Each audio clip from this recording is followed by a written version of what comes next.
Alors, salam alaikum. Chers étudiants, chères étudiantes, j'espère que vous allez bien et que vous étiez satisfaits des premières vidéos. J'ai fait tous mes efforts pour améliorer la qualité des autres vidéos. Alors, dans cette séquence, bien dans cette vidéo, nous allons traiter l'exercice 10 de la série, l'exercice de la série 1 qui porte sur l'intégrale de Wallis. Alors ici, on considère les deux intégrales UN, l'intégrale UN et Gn. La première question, c'est montrer que UN est égal à Gn. Alors ici, le changement de variable, donc montrant que UN est égal à Gn. Alors ici, le changement de variable,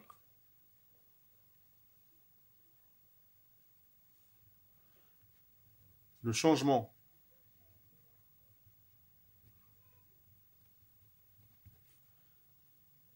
U est égal à P sur 2 moins X fournit, donc elle permet de trouver que UN est égal à Gn. Donc c'est simple. En effet, donc si on pose U est égal à P sur 2 moins X, alors là, on va trouver que D de U, bien sûr, c'est moins D de X. Et donc, UN, c'est l'intégrale. Donc, pour X est égal à 0, U, c'est P sur 2. X égale à P sur 2, U, ça sera 0. Sinus à la puissance N2.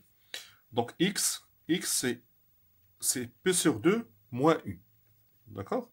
Donc, c'est P sur 2 moins U. D de X, c'est moins D de I. Donc là, c'est D de I avec un signe moins. Et donc, ça, c'est donc moins l'intégrale de P sur 2 à 0. C'est l'intégrale de 0 à P sur 2. Et tout le monde, bien, c'est sûr que sinus de P sur 2 moins I, c'est cosinus de U. Donc, c'est sinus à la puissance de U à la puissance N, D de I. Et puisque, bien sûr, la variable U est une variable mu, donc ça, ce n'est que l'intégrale Gn. Voilà.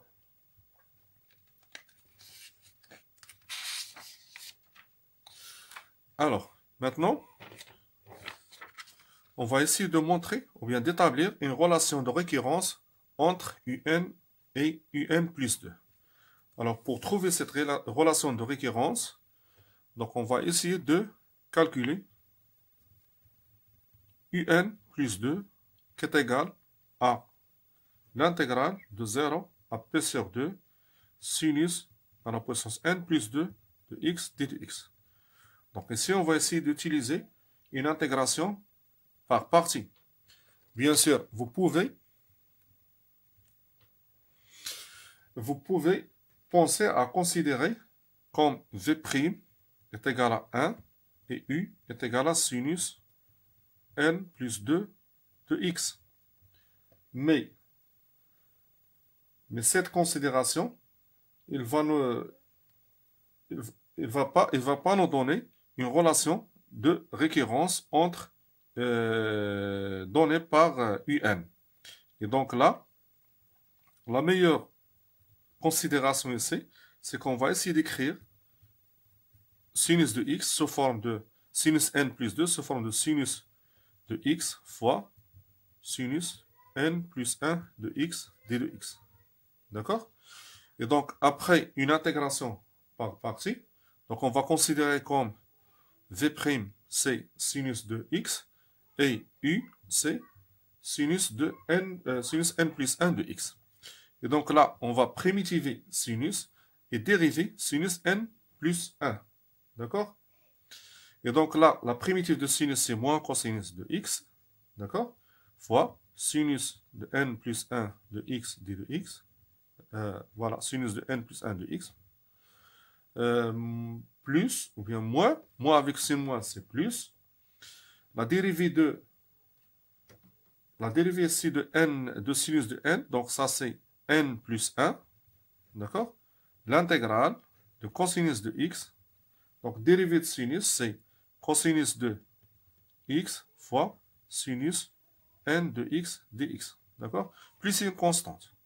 Là, non, il n'y a pas de constante. Donc l'intégrale entre 0 et p sur 2. Donc là, on cherche une intégrale. Voilà. Et donc ça, c'est... Donc voilà, déjà, donc pour cette intégrale, donc on calcule, donc voilà, donc l'intégrale de moins cos x fois sinus de n plus 1 de x entre 0 et p sur 2, puisqu'on a ici multiplication par la fonction sinus, et sinus de p sur 2 égale à cos fois sin, cos de p sur 2 c'est 0, et sinus de 0 c'est 0, donc cette intégrale, cette quantité est égale à 0. Donc il ne reste que l'intégrale n plus 1, d'accord, l'intégrale de 0 à p sur 2, de 0 à p sur 2 de cosinus carré de x fois sinus n de x d de x. D'accord? Et donc, ça, ce n'est que n plus 1. L'intégrale de 0 à p sur 2. Sinus cos carré, c'est 1 moins sin carré de x. Sinus n de x d de x. D'accord? Et donc, ça, c'est n plus 1. Donc ça, c'est n plus 1. L'intégrale de 0 à p sur 2, sinus n de x, moins sinus n plus 2 de x d de x. Voilà. Donc, est égal à n plus 1, l'intégrale, 0 par linéarité bien sûr, sinus n de x, moins n plus 1, l'intégrale de 0 à p sur 2, sinus n plus 2 de x d de x. Voilà. Et donc ça sera n plus 1. Ça, c'est l'intégrale de 0 à p sur 2.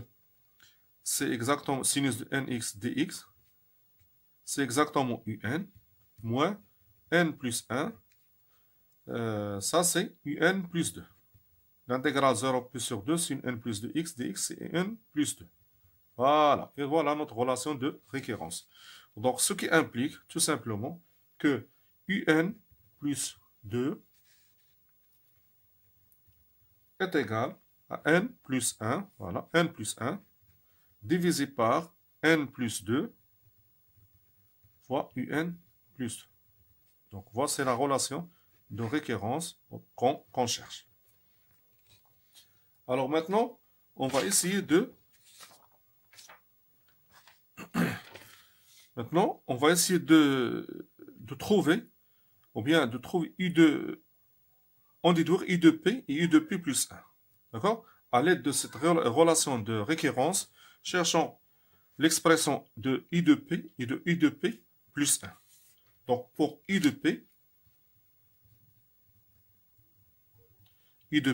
ça sera, donc en utilisant la relation de récurrence, donc rappel, donc on va essayer d'écrire à côté la relation de récurrence, donc UN plus 2, c'est N plus 1, d'accord, N plus 1, divisé par N plus 2, UN, plus UN plutôt. Ça, c'est UN. Attends, je dois rectifier, donc c'est pas UN plus 2, c'est UN ici, UN plus 2, UN, d'accord? Voilà. Donc, UN. Donc, à l'aide de cette relation de récurrence, ou bien de cette égalité, on va essayer d'écrire explicitement I de P. Donc, I de P, ça sera 2P moins 2. Voilà. Donc, pour I de P, donc là, on va donner un N. N, c'est exactement 2P moins 2. D'accord? Plus 1 sur 2P moins 2 plus 2 I 2P moins 2. D'accord? Donc, n, c'est I 2P moins 2. Donc, est égal, tout simplement, 2P moins 1 sur 2P I 2P moins 2. Voilà. Et donc, ça, on va essayer de créer encore une fois I 2P moins 2 en fonction de I 2P moins 3. Donc, ça, c'est 2P moins 1 sur 2P fois, d'accord? Donc, I de P moins 2, c'est 2P moins 3 sur 2P moins 2. D'accord? Fois, et ainsi de suite. Donc, on va trouver les impairs fois divisé par les paires, fois 2pi moins 5 sur 2pi moins 4 fois. Donc, on peut trouver facilement jusqu'à 1 sur 2 fois U0. D'accord? Donc, en fait, il faudrait faire une relation une récurrence ici pour trouver cette égalité. Mais je crois que c'est assez évident ici. D'accord? Donc, calculons U0. Pour U0, U0, c'est l'intégrale de 0 à p sur 2 de sinus 0 de x dx, donc est égal à tout simplement p sur 2. Ainsi, U de p, ça sera 2pi moins 1 sur 2pi fois 2pi moins 3 sur 2pi moins 2 fois, donc on va aller jusqu'à 1 sur 2 fois p sur 2. Voilà, ça c'est I de p. D'accord? Donc pour I de pi plus 1. Alors pour I de pi plus 1, on va essayer de faire la même chose. Donc I de pi plus 1, c'est 2pi sur 2pi plus 1 fois et 2pi moins 1. D'accord? Ça veut dire ici, qu'est-ce qu'on a fait? On a considéré comme n, donc on a donné à n, c'est 2pi moins 1. D'accord? Donc 2pi moins 1 plus 1, ça sera 2pi sur 2pi plus 1 et 2pi moins 1, qui est égal à 2pi sur 2pi plus 1 fois. Et i de pi moins 1, c'est 2pi moins 2 sur 2pi moins 1 fois i de pi moins 3. Et ainsi de suite. Donc ça, c'est 2pi. On va trouver les paires sur les impairs. D'accord? Fois 2pi moins 2 sur 2pi moins 1 fois 2pi moins 4 sur 2pi moins 3 fois jusqu'à, d'accord, 2 sur 3, les paires sur les impairs, fois I1. Et on aura besoin de calculer I1. Or, I1, c'est l'intégrale de 0 à p sur 2 sinus 1 de x d de x, qui est égal à moins cos x de 0 à p sur 2. Et ça, c'est, vous pouvez calculer ça, est égal à 1. Et donc u de p plus 1, ça sera 2pi sur 2pi plus 1 fois 2pi sur moins 2 sur 2pi moins 1 fois 2 sur 3 fois 1. Voilà. L'expression de i de pi plus 1. Voilà. Donc maintenant, la question suivante, c'est montrer que n plus 1 fois un plus 1 un est égal à p sur 2 pour tout n. Alors pour montrer ça, donc 4, la quatrième question, montrons que n plus 1 fois un plus 1 un est égal à p sur 2 pour tout n. Alors là, ce qu'on va faire, on va essayer de vérifier l'égalité pour les paires, les n paires et les impaires. Ça veut dire pour n est égal à 2pi et pour n est égal à 2pi plus 1. Alors pour n est égal à 2pi, donc on a n plus 1 un fois un plus 1, c'est 2pi plus 1 fois i de pi fois i de pi plus 1. D'accord? Et ça, c'est exactement 2pi plus 1 fois i de pi, on a déjà calculé i de pi plus 1. Donc fois multiplication de 2pi moins 1 sur 2pi fois 2pi moins 3 sur 2pi moins 2 fois multiplication 1 demi fois pi demi. D'accord? Fois 2pi sur 2pi plus 1 fois 2pi moins 2 sur 2pi moins 1 fois multiplication jusqu'à 2 sur 3. D'accord? Donc, qu'est-ce qu'on va trouver ici? C'est qu'on va simplifier. On va trouver des simplifications par télescopage. On peut simplifier 2pi plus 1. D'accord? 2pi plus 1 avec 2pi plus 1. 2pi moins 1 avec 2pi moins 1. 2pi moins 3 avec 2pi moins 3. D'accord? Et 2pi avec les 2pi. 2pi moins 2, 2pi moins 2, ainsi de suite. Donc, à la fin, il ne reste que 2 avec 2 qu'on a ici. Et 3 avec un 3 qu'on a ici. À la fin, il ne nous reste que P sur 2. Voilà. D'accord? Maintenant, pour n est égal à 2P plus 1. Donc là, si pour n est égal à 2P plus 1, on va faire la même chose. Donc n plus 1 fois un plus 1, un, ça sera 2P, d'accord? 2P fois I de P fois I de P moins 2, moins 1 plutôt. Et donc c'est, vous pouvez vérifier de la même manière, vous pouvez trouver que ça est égal à, après les simplifications, est égal à P sur 2. D'accord? Donc, dans tous les cas, donc pour tout n, on a n plus 1 fois un plus 1, un est égal à P sur 2. D'accord? Ça, c'est pour tout n appartient à n. D'accord? Pour la dernière question. Donc, pour la dernière question, on cherche à montrer que la limite du n plus 1 sur n égale à 1. Et puis, on déduit qu'au voisinage de l'infini, in est équivalent à racine de p sur 2n. D'accord? Alors, pour montrer d'abord que cette limite est égale à 1, on aura besoin de montrer que la suite un est une suite décroissante. D'accord?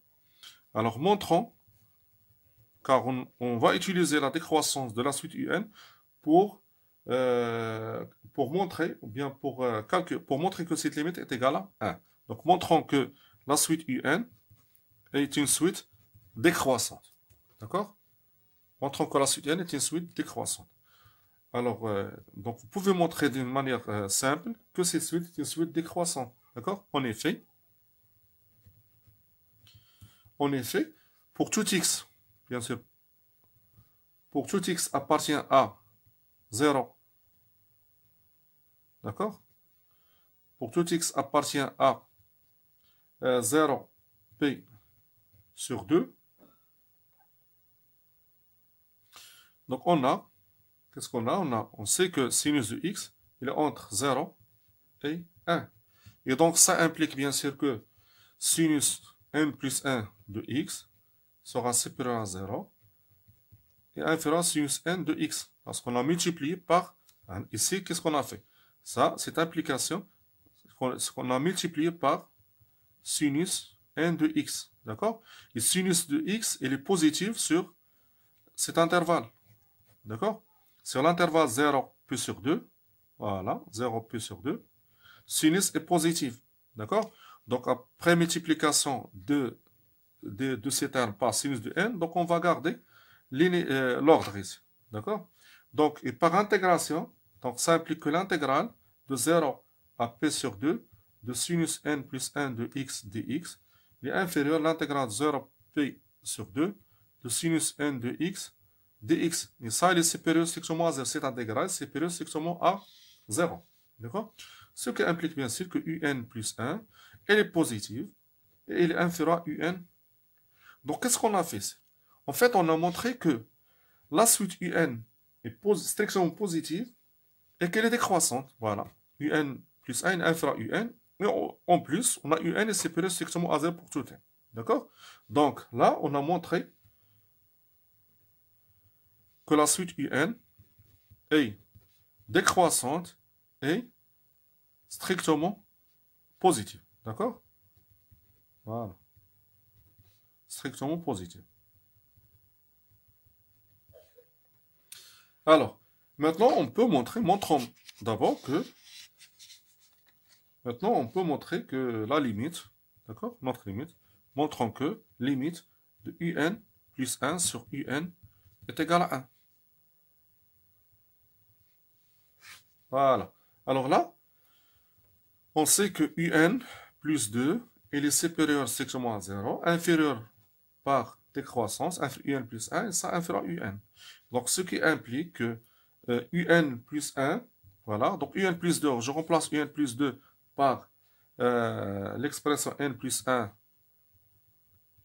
sur n plus 2 un, d'accord, par la relation de récurrence qu'on a trouvée dans la question 2, d'accord, il est supérieur à 0, et un plus 1 sur un, ça sera inférieur, d'accord, et ça inférieur à un plus 1, qui est inférieur à un. Ce qui implique aussi que si je divise un plus 1 par un, donc qu'est-ce qu'on va trouver? Un plus 1, voilà. Un plus 1 divisé par un, ça sera supérieur à n plus 1 sur n plus 2. Un plus 1 divisé par un qui est sélection positive, donc il est inférieur à 1. Donc par passage à la limite, donc ça, par passage à la limite, on applique le théorème de Jondal, donc on trouve que la limite, lorsque n tend vers plus infini, parce que la limite de ça est égale à 1, donc limite un plus 1 sur in, là c'est sur in, est égale à 1. Voilà. D'accord?